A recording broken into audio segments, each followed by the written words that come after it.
Je suis heureuse comme à l'accoutumée de vous retrouver à votre matinale Business Matin sur Business 24 Africa. Bien le bonjour à vous et merci de nous suivre.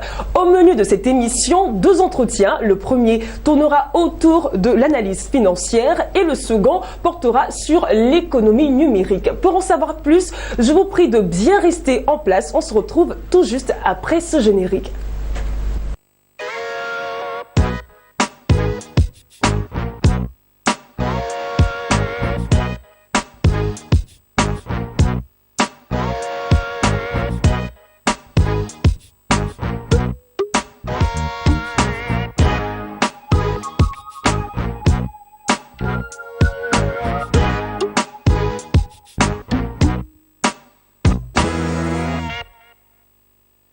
Dans la première partie de cette émission, comme annoncé, nous allons nous appesantir sur la question de l'analyse financière avec ce thème « Importance de l'analyse financière pour les PME et PMI ».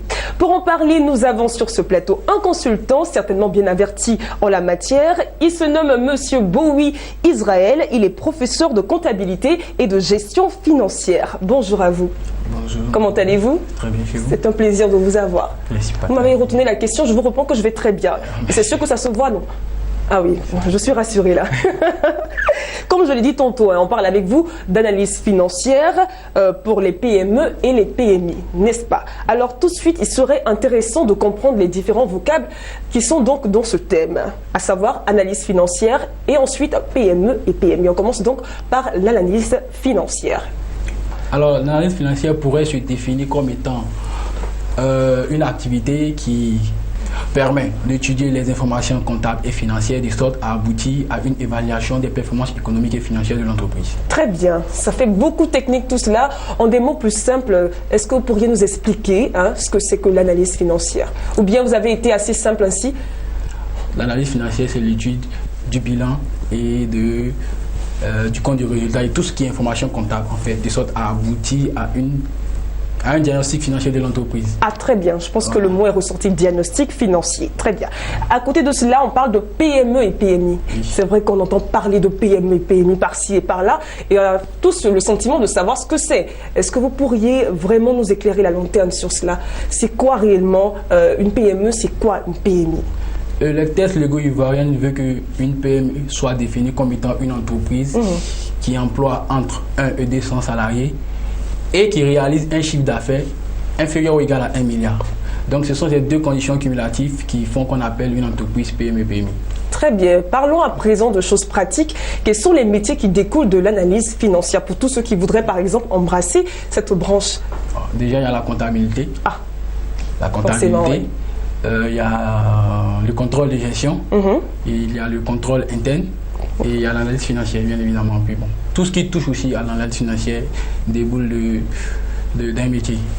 Très bien. Alors, nous allons parler maintenant d'analyse financière. Quelle méthodologie doit-on utiliser ou appliquer pour faire l'analyse financière d'une PME ou d'une PMI? Déjà, comme toute analyse, l'analyse financière a ses supports. Donc, avant d'entamer une analyse financière, il faudrait que tous ces supports-là soient réunis, comme quoi le bilan de l'entreprise, son code de résultats et tout ce qui est état financier.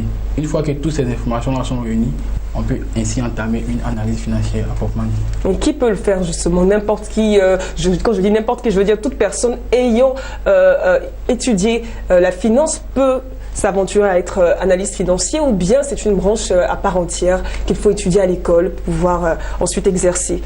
C'est une branche à part entière qu'il faut étudier à l'école pour pouvoir exercer.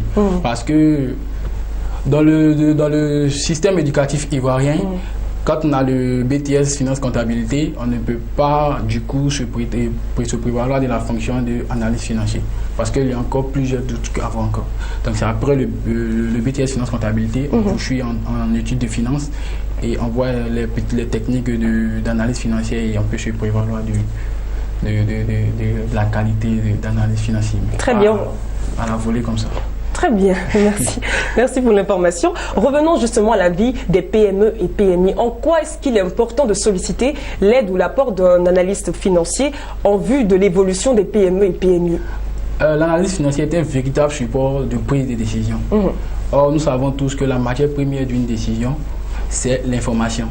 Donc, pour avoir une information de qualité en termes de finances, il faudrait avoir une analyse financière de qualité. Dans une entreprise, le manque d'analyse financière peut aboutir à un manque à gagner en termes de temps, en termes de qualité. Parce que lorsqu'une entreprise doit contracter, par exemple, un emprunt auprès d'un établissement financier, elle a besoin au préalable d'une étude de l'analyse financière. Vous constatez avec moi que si cette étude n'est pas faite au préalable et que c'est en temps réel qu'il faille le faire, ce manque à gagner là peut permettre à l'entreprise de pouvoir passer à côté de l'opportunité qui s'offre à elle. Donc le fait de ne pas avoir une analyse financière en son sein entraîne un manque à gagner en termes de temps. Justement, vous entrez dans la question que j'allais vous poser. Quelles sont les retombées, quelles sont les conséquences de la non-sollicitation d'un analyste financier dans les PME et PMI? Une décision mal prise déjà, un manque à gagner en termes de temps. Or, comme je le disais tout à l'heure, en entreprise, dans le monde des affaires, comme les Anglais le disent, time is money. Donc le temps, c'est de l'argent. Si on n'est pas prêt à prendre une décision en temps réel et qu'il faut devoir d'abord aller chercher des informations là où on ne sait même pas si on va en retrouver. Déjà, on voit qu'il y a un manque à gagner en termes de temps. Et c'est l'opportunité qui passe. Plusieurs opportunités manquées. Vous savez que dans le monde des PME, PMI, c'est un monde qui est vraiment instable. À rebondissement perpétuel. Et pour qu'une entreprise puisse survivre de ce monde-là, il faudrait qu'elle soit prête. Il faudrait qu'elle ait tous les outils à sa possession de sorte à pouvoir grandir. Et si ces outils-là ne sont pas là, c'est difficile. Donc vous parlez de perte de temps. Ensuite, est-ce que cela peut découler sur une faillite financière de la PME? Oui, parce que l'analyse financière permet d'étudier l'équilibre financier de l'entreprise. Et si cet équilibre financier-là n'est pas maîtrisé, elle débouche forcément sur l'écoulement financier de l'entreprise. Or, qui parle d'écoulement financier parle forcément de faillite. Très bien. Si la PME ou la PMI n'a pas réellement les moyens financiers pour s'offrir les services d'un analyste financier, est-ce que cette entreprise se retrouve ainsi lésée? Oui, elle se retrouve lésée parce que comme je l'ai dit tout à l'heure, c'est un véritable support de prise de décision qui, lorsqu'il manque au sein d'une entreprise, est vraiment fatidique pour l'entreprise. Donc, nous invitons les entreprises à vraiment se saisir de cet outil qui est un outil de gestion très important, de ne pas s'en priver, parce qu'elle pourrait leur permettre de pouvoir progresser véritablement d'une manière qu'ils ne pourraient pas imaginer. Très bien. Et leur permettre de prendre des décisions adéquates en temps réel, parce que c'est cela, c'est très important, d'insister sur cette notion de prendre des décisions en temps réel. Parce qu'une décision qui n'est pas prise en temps réel s'avérait être inutile. Ah, c'est vrai, effectivement. Donc il faudrait que la décision, bonne ou mauvaise, soit prise en temps réel. Si elle n'est pas prise en temps réel, elle serait inutile. Donc il faudrait, pour que la décision soit prise, il faudrait que les informations qui sous-entendent cette prise de décision soient à la disposition de l'entreprise à n'importe quel instant, à n'importe quel moment. Donc d'où l'importance de l'analyse financière. Très bien. En quelques mots, nous avons quand même parcouru la question de l'analyse financière pour les PME et PMI. Un dernier mot à l'endroit de nos téléspectateurs en ce qui concerne donc le thème que nous avons abordé. Nous invitons les PME et PMI qui regarderont bien évidemment cette émission de se saisir de l'outil qu'est l'analyse financière parce qu'elle pourrait leur permettre de pouvoir s'initier dans le monde des grandes entreprises. L'analyse financière, comme nous l'avons dit tout à l'heure, est un véritable outil de prise de décision et elle pourrait leur permettre de pouvoir avancer. Sans analyse financière, il serait très difficile pour l'entreprise de prendre des décisions adéquates en termes de finances. Et comme le dit tantôt notre président, il faudrait que la Côte d'Ivoire soit émergente à l'horizon 2020. Et cette émergence ne pourra passer que sur le développement des petites et moyennes entreprises, notamment les PME et PMI. Merci beaucoup à vous, Monsieur Boui Israël. Merci d'être passé sur notre plateau. Je rappelle qu'avec vous, nous avons parlé de l'importance de l'analyse financière pour les PME et PMI. Je rappelle aussi que vous êtes professeur de comptabilité et de gestion financière. Et puis, si vous me permettez de rappeler ceci, vous avez dit que vous avez des difficultés avec l'anglais. Je pense que ça aussi sont des choses à revoir pour l'avancée des PME et PMI, pour qu'elles aient une plus large vue sur l'extérieur, n'est-ce pas? Oui, c'est important. L'anglais, c'est important. Mais il va y remédier. C'était pour vous taquiner, en même temps je dis la vérité. Merci encore à vous d'être passé sur ce plateau. Merci. Très bien, nous passons à présent à la deuxième partie de cette émission. On se retrouve tout juste après ce qui suit.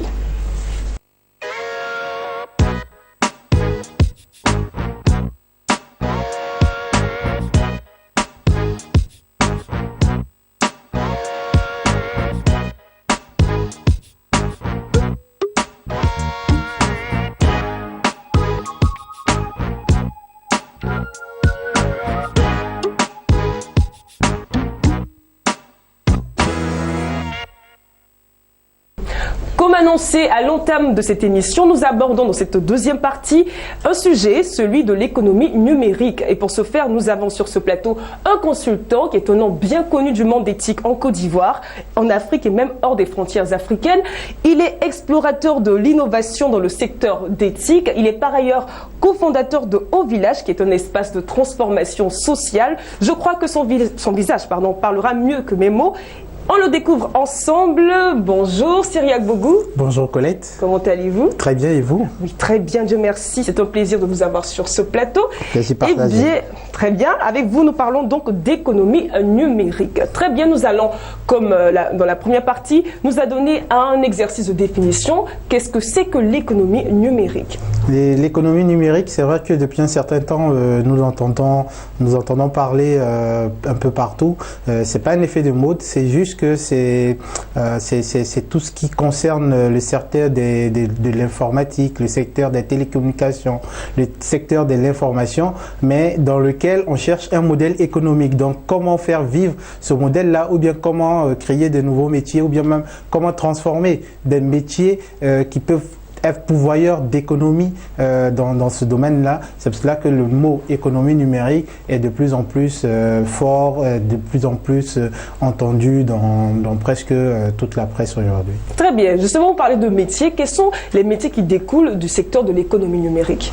Déjà, il faut dire que certains définiraient, ou bien je dirais vont confondre l'économie numérique qui est lié seulement à l'e-commerce. C'est peut-être l'un des métiers le plus en vogue. Mais c'est pas que ça. Aujourd'hui, l'économie numérique ne se limite pas simplement à tout ce qui est transactions électroniques. Mais je dirais c'est à tous ces nouveaux métiers qui sont en train de naître. Aujourd'hui, il y a des métiers qui n'existaient pas, mais qui ont été créés à faveur de l'économie numérique. Aujourd'hui, on parle tous des réseaux sociaux. Nous sommes tous sur les réseaux sociaux. Il y a des nouveaux métiers qui sont nés, pour lesquels même souvent même des écoles n'existent pas. On est obligé de s'auto-former sur les réseaux sociaux, en ligne et autres, tout ça, ou bien de faire une auto-formation. Donc, je prends un métier comme le community management qu'on entend beaucoup parler, mais ce n'est autre que la gestion de communauté, mais d'une communauté en ligne, que ce soit en ligne, donc c'est gérer la page d'une marque, ou bien d'une personnalité, ou bien d'une entité X ou Y. Mais donc, c'est des nouveaux métiers qui naissent. Mais cela ne veut pas dire qu'il y a des anciens métiers qui ont juste été transformés grâce au numérique. Aujourd'hui, on vous parle de e-secrétaire. Donc, c'est la même secrétaire qui était dans un bureau, qui peut-être pour des besoins de réduction budgétaire, le responsable peut dire, bon, vous pouvez rester à la maison, mais me faire ce même travail. Ou bien une nouvelle même manière de travailler, ce sont des personnes qui se mettent à disponibilité pour des entreprises, mais pour faire le métier de secrétaire, mais de manière électronique. Donc, tout ce qu'elles vont faire vont juste être électronique, c'est-à-dire passer par les réseaux. Est-ce qu'il y a des e-journalistes? Enfin, je parle pour moi. Des e-journalistes, on entend plus parler du terme de presse en ligne ou bien de web journaliste. Donc, ce sont ces nouveaux métiers liés à Internet aujourd'hui. Donc, comment aujourd'hui faire du journalisme en utilisant comme support de communication Internet? C'est ce qui nous donne, si vous voulez en griffe, des e-journalistes, mais je dirais plutôt des web journalistes ou bien des journalistes qui utilisent aujourd'hui Internet pour diffuser l'information au même titre que des journaux, des médias classiques au fait. Très bien, très bien. Alors, on ne pourra pas citer tous les métiers qui découlent de l'économie numérique, certainement. Il y en a plein. Il y en a plein. Très bien, mais il serait intéressant à présent de nous intéresser aux forces et aux limites du numérique. Quelles sont les forces et quelles sont les limites du numérique? Déjà, en termes de force, je parlerai de rapidité, c'est-à-dire on peut faire certaines tâches assez rapidement via le numérique. Je prends un exemple de ce vieux métier que j'aime bien, que j'apprécie énormément et que je salue au passage le directeur adjoint de la Poste, par exemple, de Côte d'Ivoire, M. Isaac Niamba. Donc, par exemple, quand on prend le métier de la Poste, ce serait avant, on partait dans une boîte à lettres. Aujourd'hui, on le fait. On le fait toujours, mais c'est de plus en plus réduit, voilà, c'est de plus en plus rare. Mais aujourd'hui, les courriers, on les retrouve, ces mêmes courriers, on les retrouve par email, dans sa boîte électronique. Donc, de telle sorte qu'aujourd'hui, une personne, comme si on revient un peu en arrière, qui n'avait pas de boîte à lettres, qui n'avait pas son compte en griffe dans une poste de la place, de son quartier ou bien de sa commune, ne peut pas recevoir de courrier. C'est de la même manière aujourd'hui, quelqu'un qui n'a pas une adresse adresse électronique, donc un email comme on le dit, ou bien un courriel pour être francophone, donc qui n'a pas un courriel, donc aujourd'hui, on ne peut pas lui envoyer de message parce que c'est son adresse. Ouais. Donc, aujourd'hui, c'est ça, cette rapidité de pouvoir correspondre, d'avoir des nouvelles des uns et des autres. Et en plus de la rapidité, j'ajouterais aussi la réduction des coûts. Aujourd'hui, il y a des tâches qu'on accomplirait plus facilement en ligne pardon, je prends un exemple, quelqu'un qui doit participer à une conférence, il doit payer un billet d'avion, un hébergement, son transport sur le site dans lequel il va partir. Si on prend un pays pour rester en Afrique, comme par exemple l'Afrique du Sud, donc déjà peut-être il y a la langue qui va le fatiguer et tout ça. Et une fois qu'il est chez lui, c'est-à-dire la même conférence, il peut la faire en visioconférence. Donc tout ce qui est coût de prix de billets, tout ce qui est coût de je dirais, transport et que j'ai cité tantôt, c'est réduit au fait. Donc, et là, il participe comme s'il était dans la même salle. Donc, et ça, c'est une force ou c'est une limite? Parce que moi qui aime voyager, franchement, ça me ferait mal qu'on me dise de rester chez moi et de suivre la conférence par visioconférence. Supposons que c'est vous qui payez le billet. Oui, c'est vrai que de mes poches, ça devient différent. Voilà, donc la vision a changé. D'accord, donc voici un peu, il y a plein d'autres exemples qu'on pourrait citer. En termes de limites, je dirais, je parlerai en termes d'infrastructure, en termes de couverture. Est-ce que dans nos zones, quand on prend un peu nos pays, est-ce que nous avons la couverture globale ou bien est-ce que nous avons une forte couverture, que ce soit des réseaux télécoms, que ce soit même d'Internet et autres, tout ça. Donc, ce qui va freiner certaines interventions. Je prends le cas, par exemple, de la médecine. Donc, aujourd'hui, on parle de tout ce qui est e-santé.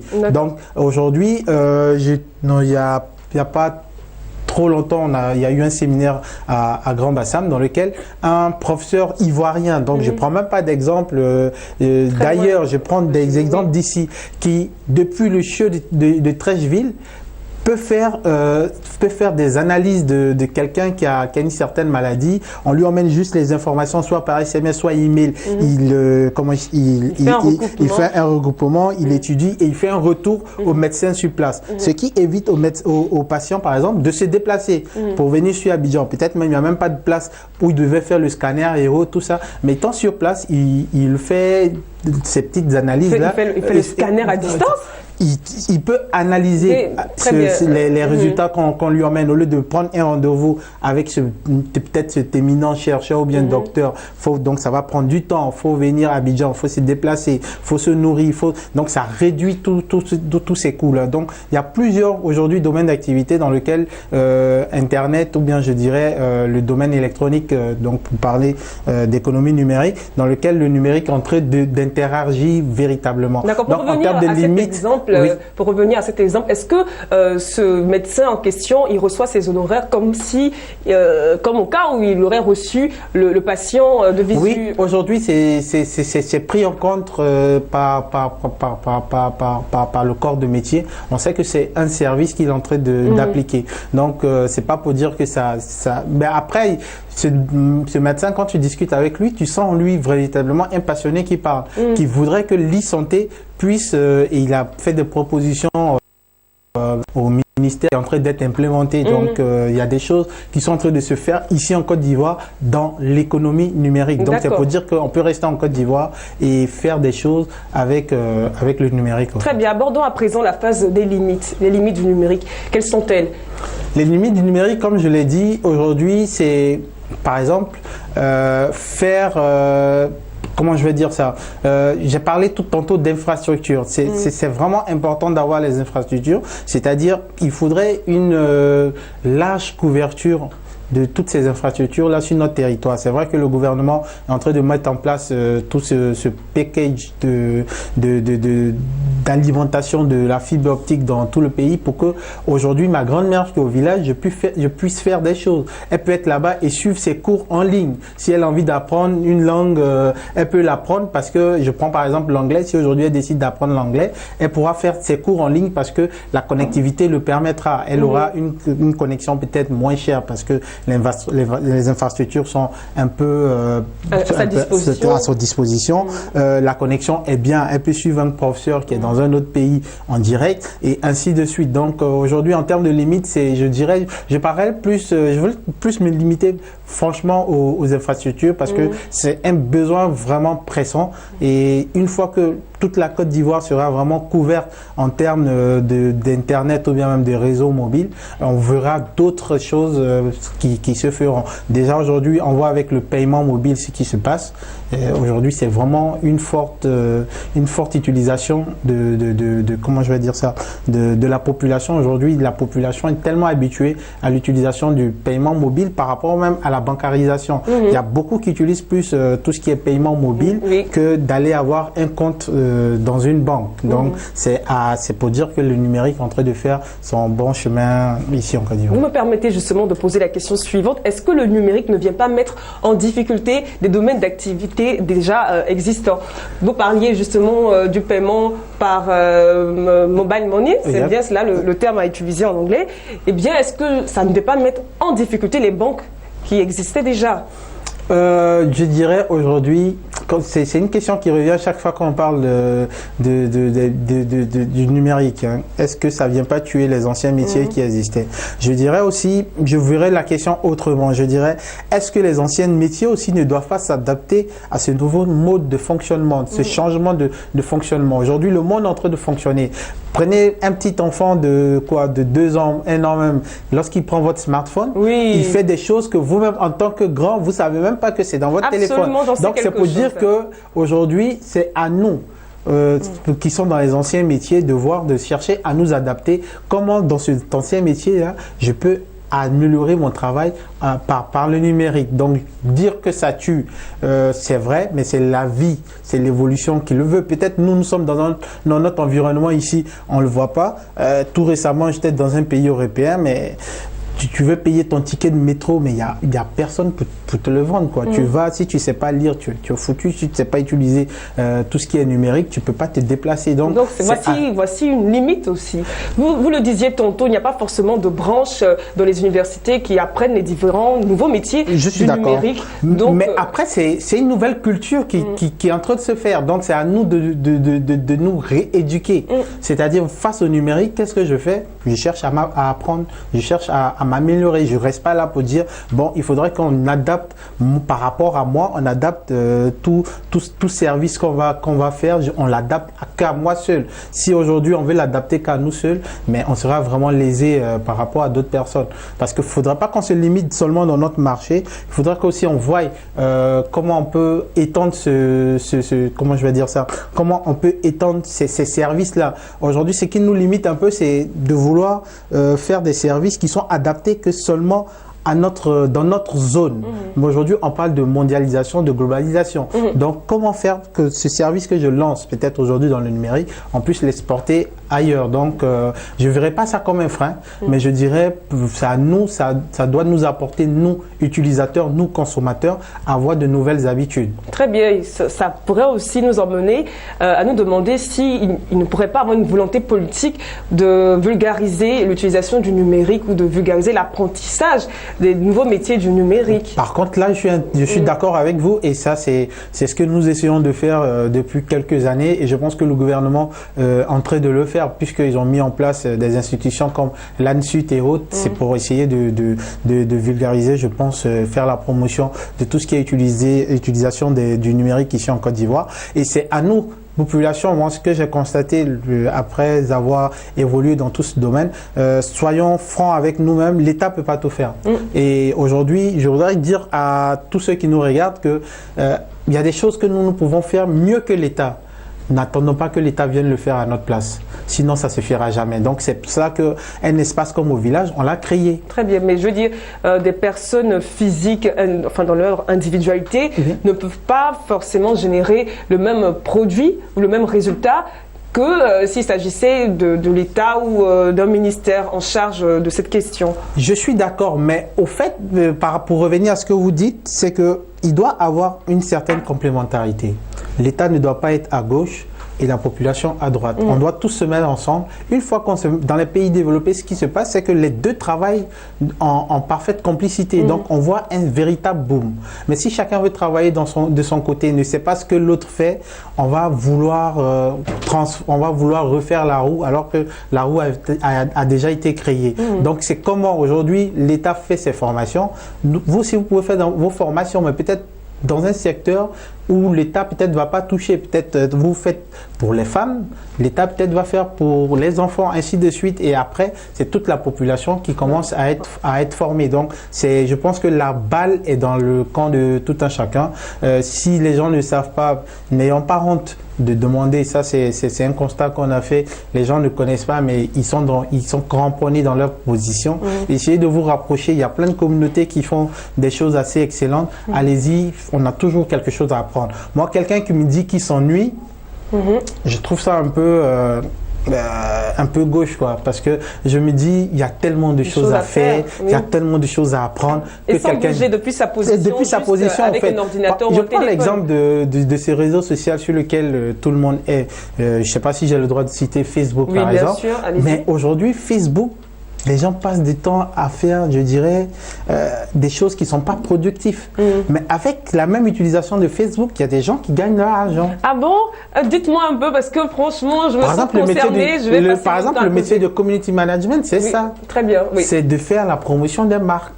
Donc, au lieu de s'affairer, ah, ma copine, est-ce que tu sais que, je sais que, bon, telle entreprise fait telle chose, est-ce que vous le savez? Juste peut-être pour ce poste, juste pour ça, vous êtes rémunéré.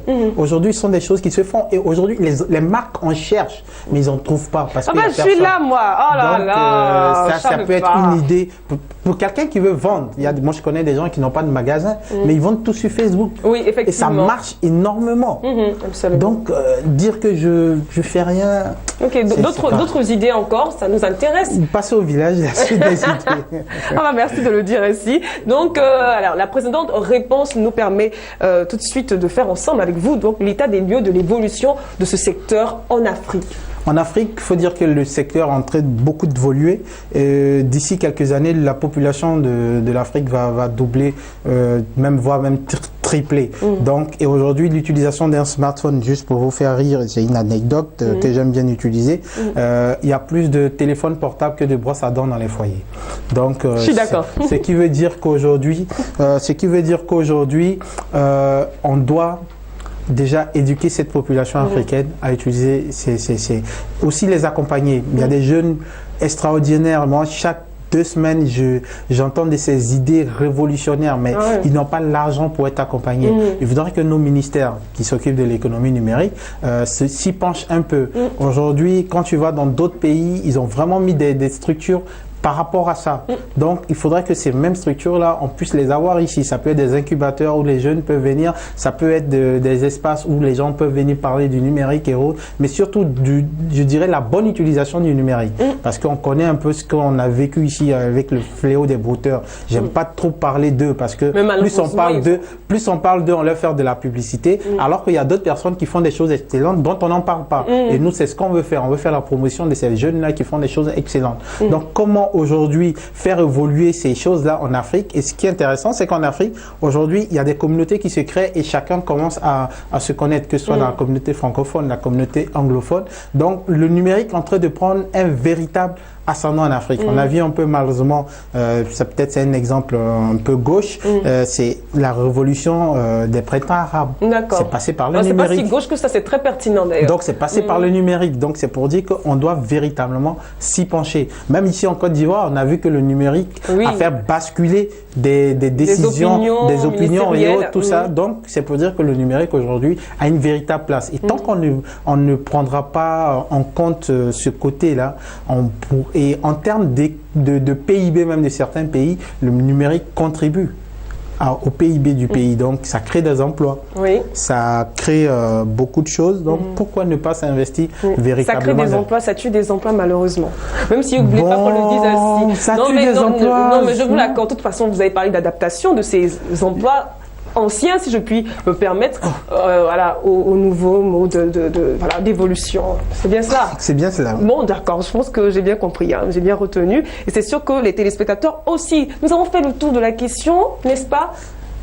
Oui, si, je vous assure que oui, parce qu'on a eu beaucoup d'informations. C'est sûr que des choses que nous n'avions pas entendues hier, nous les avons entendues aujourd'hui sur ce plateau et c'est grâce à vous. Merci à vous, Monsieur Cyriaque. Merci à vous. Bougou, un dernier mot à l'endroit de nos téléspectateurs s'agissant de l'économie numérique. Déjà, ne voyez pas ça comme un mot mystère, mystérieux, mystique et autres, tout ça. Voyez-le comme juste la juxtaposition de deux mots, numérique et économie. Donc, c'est comment se faire de l'argent avec le numérique. Donc, aujourd'hui, chacun de nous on ne doit pas avoir peur d'utiliser aujourd'hui toutes ces technologies-là, mais c'est comment l'adapter à notre quotidien, comment l'adapter à notre environnement, à notre société. Et un slogan que nous aimons bien chez nous, c'est que chaque problème d'un Africain est une idée d'entreprise. Cherchez le problème autour de vous, cherchez à avoir la solution. Forcément, cette solution, si vous l'avez eue pour vous, sera aussi une solution pour quelqu'un d'autre et pourquoi pas pour l'Afrique et pourquoi pas pour le monde entier. Sur ce, bonne continuation et mettez-vous sur tout ce qui est numérique. Et si vous avez des difficultés, la chaîne est là, vous pouvez poser des questions ou bien nous sommes là, on pourra aussi vous aider dans la mesure du possible. Oh là là, merci. C'est vraiment bien dit. Je n'ai même plus rien à rajouter. J'ai envie de dire au revoir, mais bon, je vais quand même rappeler que vous êtes Monsieur Cyriaque Bougou. Vous êtes explorateur de l'innovation dans le secteur d'éthique et vous êtes par ailleurs cofondateur de Haut Village, qui est un espace de transformation sociale. Merci, merci, et encore merci. C'est sûr qu'on va vous retrouver. Hein, merci. Toujours au sujet de la grande famille de l'économie numérique pour parler des notions qui sont comprises donc dans l'économie numérique. Il n'y a pas de souci, c'est avec plaisir que je partagerai l'expérience. C'est une promesse faite, donc c'est un dû. Merci. Merci à vous de nous avoir suivis. Merci d'avoir pris votre temps pour nous suivre de bout en bout. C'est sûr que les informations que nous avons mis à votre disposition vous ont beaucoup aidé. Je voudrais vous rappeler que vous avez la possibilité de faire aussi partie de ce programme en nous joignant aux différents contacts qui s'affichent au bas de vos petits écrans et ce pour la promotion de vos produits, de vos prestations de services, de vos activités socio-culturelles. N'hésitez surtout pas. On se dit à très vite sur les antennes de Business 24 Africa. Au revoir.